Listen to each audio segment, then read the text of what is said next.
both on the tape and indeed for the minute. So Mr. Masson, do you want to do that? Yes, thank you, Convener, Chair. Councillor Jenny Ling. Present. Councillor Bolton. Present. Councillor Lumsden. Present.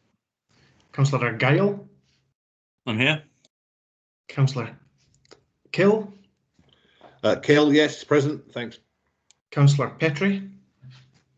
Yes, I'm here. Professor Logan. Yes, I'm here. Serene Wood. Present. And I believe Patrick Macrae has declined the meeting, so has sent apologies. And that's it. Okay, thank you for that. Welcome, members. First thing that we need to do today is obviously determine urgent and exempt business. We have no urgent business, but we do have one exempt item, which is item 10, the financial update for quarter 3. Can we agree that that is exempt business? Agreed. Okay, thank you. That then takes us on to declarations of interest. Are there any declarations of interest? As usual, Thean Wood here, as usual, the items involving Opportunity North East, it's probably appropriate that I declare interest. Thank you for that, Sabian. Any other Sorry, declarations? can I just confirm what items that are on the items on the agenda? Well, they are covered in the here in your updated report. So the let's see.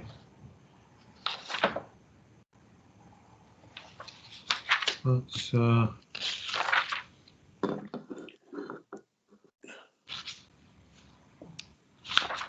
think it would principally be the progress report, where there are projects that Opportunity Northeast is also contributing funding to. Yeah. So BioHub and Food Hub Seed Pod would be where board members have additional interest. you get Food Hub, BioHub. Yeah, that's the two main ones. Okay, thank you for that, Serene. Is that, Mr. Martin, is that enough for you to take note of that? Thank you. Ms. Todd, did you wish to declare an interest as well on those items? Yes, and I think sorry, I was late getting in. Professor Logan's on the line, then also Professor Logan's involved in BioHub. Yep. Okay. Professor Logan, do you want to declare an interest in the same way as one of these? In exactly the same way, thank you, Chair. Thank you. And Councillor Lumsden. I'd just like to declare an interest in the progress update. Member of NHS Grampian, who are a partner within that project, the BioHub project. Thank you. Okay, thank you for that. And Councillor Kill, you've got your hand up as well. I have, Chair. Obviously, a number of us are on the one board, so we would have interest in the same fashion. Thanks. Thank you for that. Mr. Marson, you've got a note of that, have you? Yes, thank you. Yes, okay, thank you for that. Okay, that takes us on to item 4. Now, this is around the change of membership to the Joint Committee. We've had notification, you can see within the papers, that Councillor Gifford has now stepped down as an Aberdeenshire Council representative and will be replaced as a substantive member by Councillor Hill. Welcome, Councillor Hill. And we've also had further notification that there have been some changes to the one board membership. And so we've been notified that Pat McCrae has resigned as a substantive member and John Harper has resigned as a substitute member. And we've also been notified that Jennifer Craw will replace Pat McCrae as a substantive member, and Professor George Boyne will be appointed as a substitute member to the board. So if we can agree that. Yeah. Great. Item 5, I mentioned Councillor Gifford had stepped down. Councillor Gifford held the position of Vice Chair of the Joint Board, so we need to replace him in that role. I will be proposing that Councillor Kill takes the Vice Chair position. Do I have a seconder on that? Yes, indeed, Chair. More than happy to second that. Thank you, Councillor Argyle. Can we agree to appoint Councillor Kill as Vice Chair? Agreed. Agreed. Agreed. For that. Okay, that then takes us on to item 6, which is the minute of the previous meeting on the 13th of November. Now, there were a couple of things within the minute that were tasked to do. The first one, I think, was in item 8, which was in relation to a letter being sent to Paul around the housing memorandum of understanding and the 20 million that was supplied as a result of that. Now, the letter has been sent. Do we have Mr. McGowan here with us today? Thank you, Mr.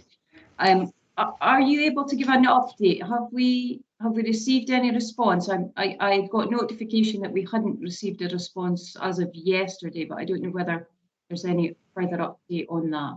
We sent a letter to the local government and housing minister asking, you know, around a couple of things around that about the possible relaxing of the criteria, and also about to get some written confirmation, I think, in relation to the date at which the money had to be actually spent. So do we have any update, Mr. McGowan? Yes, thanks, Chair. No, there's been no response received to the letter that we wrote, and there's also been no written assurance on the extension of that date or being able to spend the fund past the 31st of this year. Any members have any other questions? Councillor Lumsden. Yeah, just to follow up on that, Chair.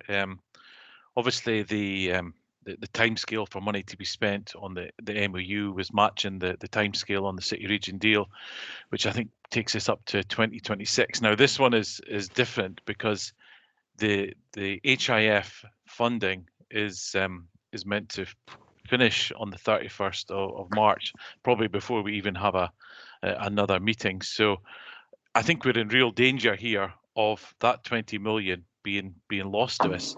You know, we've put forward suggestions of how we can spend it, and I think it's very concerning that we're 8 weeks away from potentially that money being lost and no response. So, Chair, I don't normally like writing letters to the housing minister, but I think in this instance, maybe another letter is sent potentially from yourself, the vice chair, and I think Serene as well, putting his name to it would be a good idea, just to try and put the pressure on before this is lost to the city and the region. Mm-hmm. I think their point's well made.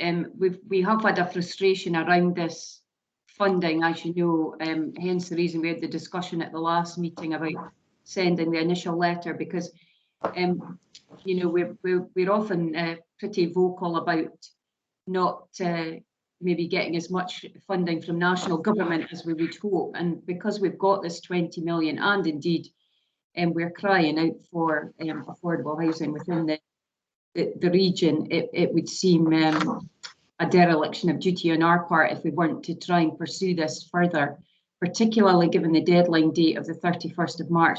I am concerned about that because at the last meeting, I think we were told that we'd had verbal confirmation that expressions of interest could be considered after that date, or for projects that would be completed after that date. And I'm a little concerned that we haven't had written confirmation of that. Would the committee be supportive of a further letter going in the terms that Councillor Lumsden's outlined there, but this time in the name of the chair, the vice chair, and indeed Sir Ian as the one representative on the board? Would you be comfortable with that, Serene? Yep. Yes. Ian. Absolutely. Mm-hmm. Good, go for it. Yeah, Serene, are you happy with that? I'm happy with that, yes. Yes. Okay. On that basis, then we'll arrange for that letter to be circulated so that we can get the signatures of both myself, Councillor Kill and Serene on that. Okay, thank you. One other item I think that was on the minute from last time, you'll recall that we had a discussion with representatives from Transport Scotland around the rail improvements from Aberdeen to the Central Belt. Further to that discussion, the Transport Scotland sent a further update, which should have been circulated to all members of the committee. I think it came out round about maybe about the 11th of January. So hopefully that was received by everybody. Are there any questions or anything on that? Mr. Finch is with us today if there were any questions on that. It's just that I don't think we don't have an update on the Memorandum of Understanding in the papers at this committee. So if anybody wanted to raise any questions around that, we'd probably be best to do it at this juncture. Chair, if I may, Yes. It's quite difficult from the minute to understand what the recommendation is. So we thank officers from Network Rail to otherwise approve the recommendation. Now, the report recommended that the Joint Committee note the update in the reports. I mean, in a minute, it would actually be pretty helpful to spell out what that recommendation was. I'm afraid I can't remember getting a note. I'm sure I might have done on the 11th of January, but I have no idea where we stand on this right now. Okay, I'll maybe in that case, I'll maybe bring in Mr. Finch, who can perhaps give an update on the update, if you like. If you could maybe, Mr. Finch, just remind committee members what that update was about and how we're proceeding with this matter moving forward. Of course, and thank you for bringing me in. Members will recall on the 13th of November, as part of the sort of 6-monthly update that we received on the Memorandum of Understanding projects, Transport Scotland and Network Rail came along and gave a presentation, which was delayed, regarding the strategy that they're now pursuing on the Aberdeen to Central Belt upgrade, which focuses a lot more on timetabling adjustments, looking at the signalling, passing loops, etc. During that discussion, there was a debate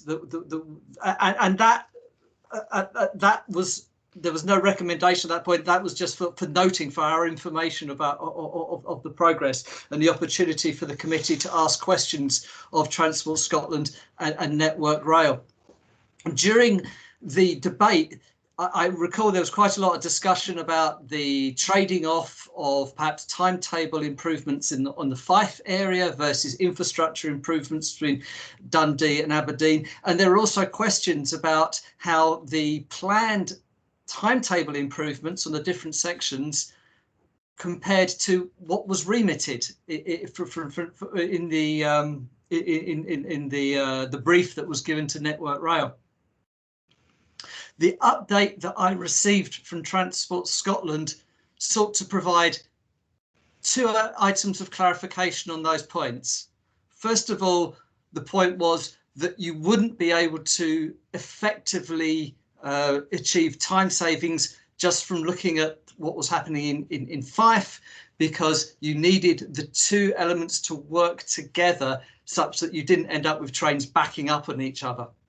The second point was more clarity around actually what the new strategy was hoping to do in terms of journey time savings. And there was a table set out in the update that I provided in January on those different time savings for those different sections. So that was the key element of the information that was provided in January, and also a reminder that the project was not just about the time savings, it was also about the journey reliability, improved local rail services and the increased freight capacity as well. So that was the purpose of the update and where we are. Subsequent to that, I've also had a stakeholder meeting with Transport Scotland, who are saying, and the key outcome from that meeting was they're expecting to finish their grip-free project and that they work through their governance process in July 2021. So there's a few things in there, and there is a degree of detail in there, I must confess. But that's the points of the progress that the team at Transport Scotland and Network Rail are making. Okay, thank you for that, Mr. Finch. We can certainly arrange for the recirculation of the update that went out in January. But Serene, did you want to come back on any of the aspects that Mr. Finch has raised here? Yes, please. I mean, this is £200 million, which was an incredibly important part of the apparent £450 million settlement that we got, that the North East of Scotland got from the city deal. So it's a very important part of it. Can you just confirm that, in fact, the one positive outcome we're getting from £200 million is the 20-minute improvement to Edinburgh and nothing else? The improvements are 20 minutes Edinburgh to Aberdeen, between 14 minutes and 9 minutes, depending on what strategy they end up adopting between Aberdeen and Glasgow, and journey time improvements between Dundee and Aberdeen that vary between 13 minutes in one direction and perhaps 10 minutes, up to 10 minutes in the other direction. So they're the journey time aspirations that the Transport Scotland have set out. They are talking about improved freight capacities. At the moment, the freight capacities on the line are limited to 1 or 2 effective paths during the day. They're also talking about improving the opportunities for local rail services. One element that's important for, or has been a factor for Aberdeenshire, is the fact that the local services just goes as far as Montrose, and that people in Lawrence Kirk and Montrose who want to go further south, perhaps to access perhaps people in Lawrence Kirk who want to access training opportunities, say in Arbroath and Dundee, are constrained in that matter. Perhaps a matter more for Aberdeenshire than it is for the city, but that is still something that had been important in that particular region, as well as the opportunity for another local rail service coming into Aberdeen in the peak time as well. So they were the range of benefits that Transport Scotland and Network Rail have been presenting to myself as we go through this project, and we expect them to continue to provide further detail on those benefits. Okay, sorry, is that included in this report we got back in January? At a high level it was. Okay, so what you spelt out is in that report? Yes, because I wrote that report based on a letter that I received from Transport Scotland to try and inform the members of where the project currently is. Okay. I presume there's no way we can make any kind of guesstimate of what the economic benefits of that are. I mean, £200 million. There is a business case that Transport Scotland have commissioned, which is running in parallel with the design work. I have a workshop with the people doing the economic business case in 2 weeks' time. Following that business case meeting, I'll be in a better understanding to see how that is stacking up in terms of cost-benefit ratios and the wider economic benefit. What is important for me is that might have an interest on, say, that the network-wide benefits. I'm actually more interested in what does that mean for the region. So they're the questions I'll be putting to the people doing the business case for this work in that meeting in 2 weeks' time. Sorry, for the economic benefit for the region? Yes, yeah. Yes.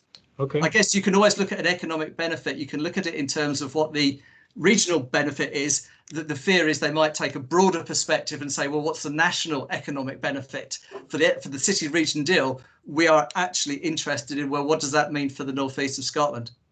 I think, yeah.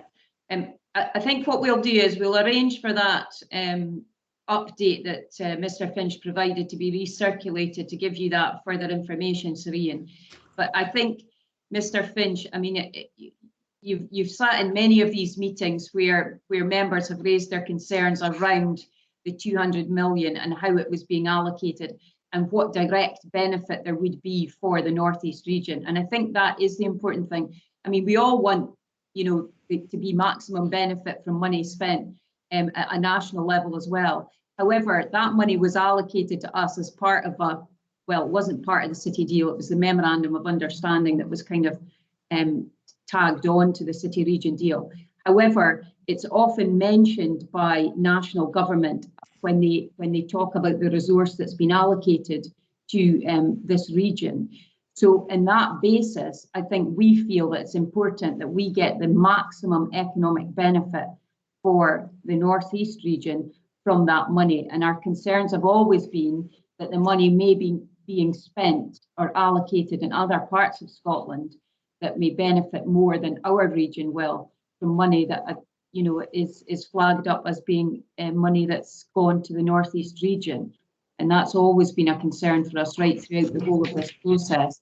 I think the summary sheet that you provided is trying to demonstrate that it's more than timetable changes or whatever, but we still have a concern that the benefits that we're going to reap in the Northeast is the maximum they could be, because we could think of a number of ways in which we could spend that money where we believe there'll be economic benefit that might outweigh what's being proposed at the moment by Transport Scotland, but it is a frustration for us.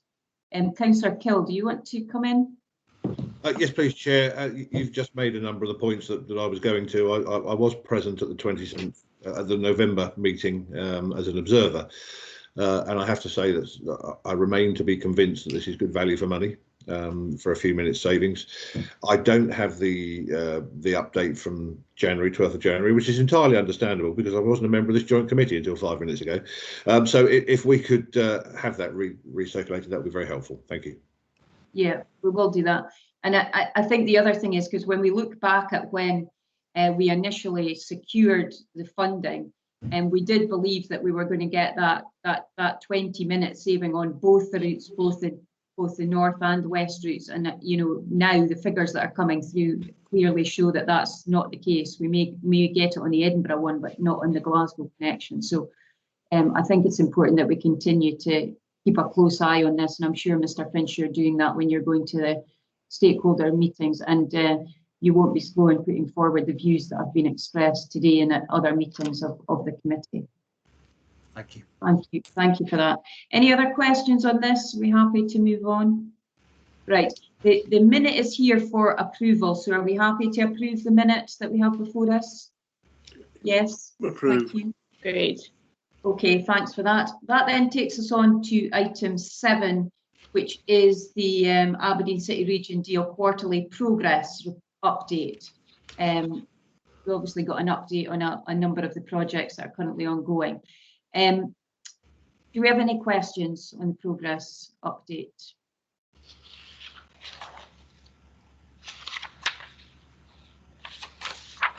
Not seeing any hands raised. Okay, are we happy to approve the recommendations, which was to note the report, I think? Happy to do that? Yeah, okay. Yep, happy with that. Okay, that then takes us on to item 8. Oh, sorry, there is one thing that we need to do on the progress update. It's my mistake. And we're being asked to agree the meeting dates for 2021-22. So I think they have been notified ahead of this, but they're 14th of May, 20th of August, 12th of November, and the 4th of February next year. So are we comfortable to approve those dates? No issues with that. Great. Thank you for that. Right, that then takes us on to item 8, which is the digital infrastructure full business case, and we have Ms. Robertson here to answer any questions on that. Do we have any questions? Not seeing anybody indicating. Yes, Councillor Lumsden. Yes, thank you, Chair. It's just around the the R100 scheme. Reading about that, and I guess live in the city, I'm quite fortunate. I've got 500 meg broadband, and it's difficult to comprehend that a lot of people are actually still waiting for the R100 scheme that will give up to only 30 meg of broadband. Now, my recollection is, and I think it states it in the paper somewhere, that this was meant to be, the whole R100 scheme was meant to be in place by the end of 2021. So it's just really to get some idea of when that will be now in place, because obviously that has a knock-on effect for everything we're trying to do within the region. And if it is delayed anymore, I guess there is also a concern that our projects won't fit into the 10-year timescale of the city region deal. So it's just to get some assurance around that. Okay, thank you. Ms Robertson, are you able to provide some Yes, detailed reassurance? Thank you, Chair. We had a meeting with the R100 team this week. Because of the delay and the challenge to the original contract, the contract was finally signed in December. They then had to go through, BT had to go through another open market review, given the timescales and the challenge to the procurement. This was undertaken and closed last week. They then have to look at the outcome of that. And BT have to implement another implementation plan. We should have the detail of the white premises as such within the North Lot, which includes Aberdeen City and Aberdeenshire. And they said that would be late spring, early summer. Once we have those details, we will then be able to complete the full business case, but we need those details until we can do so. Yeah, okay, thank you. Okay. Yes, Ms Miller, do you want to come in? Thank you, Chair. Yeah, I think Councillor Lumsden's point is well made, and I think the meeting Wendy was in, I know I've had an update as well. So it's once that information is available to us, it will give us that timescale which Councillor Lumsden's really trying to sort of fill in there. So what's really important is that we get that information in the summer or early summer or spring. Then we can make our final business case. So it's not a case that we're just waiting for R100 to be applied. We will then get the detail of where R100 is not going in Aberdeen and Aberdeenshire, and then the business case can be completed, if that makes sense. So it's very frustrating that such a delay, but because of state aid rules and all the things that go with it, we just can't move until we get that granular detail of where they are going to apply and when they're going to apply their interventions through R100. Mm-hmm. Okay, thank you for that. Councillor Lumsden, did you want to come back? If I can come back in, Chair. So obviously the R100 scheme is not going to be delivered by spring, but by the spring we should know. Obviously, it's not going to be R100 as in 100%. It might be 95% or something of the population, and it's really so we can then focus on areas that are not going to be covered by R100, and we will have that detail by spring. Is that just for my understanding? Yes, that's correct. Okay, thank you. Okay, any other questions on this paper? Not seeing any hands. Nobody's indicating. Okay, and we are being asked to note the timescales as we've had outlined, and we're also being asked to approve option 2 in the interim, which is the utilisation of half a full-time member up to one full-time equivalent officer to drive demand, stimulate, and aggregation activities. And then with a further 1.5 full-time equivalent if required, once we know about the R100 North Lot premises level data is determined, and it's subject to Aberdeenshire Council Committee approval on the 11th of March. So are we happy to agree those recommendations as they're laid out in the papers before us today? Happy to do that? Yeah. Okay. Thank you for that. Right, that now takes us on to item 9, which is the financial update for Q3.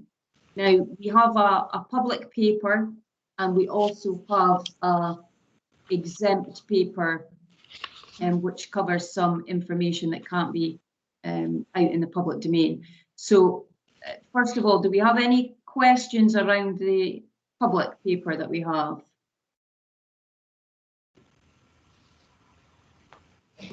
Any indications? No. Do people have any questions that they wish to ask in the exempt paper? Because we would obviously go into private session if there was questions around that. Yes, Ms. Craw, do you have questions for the exempt paper? It's a comment to highlight one of the points in the exempt paper, Chair, Okay, on Food Hub NS Limited. Yep. right, okay. So I think what we'll do then, we'll move into exempt business. We'll stop the recording and we'll move into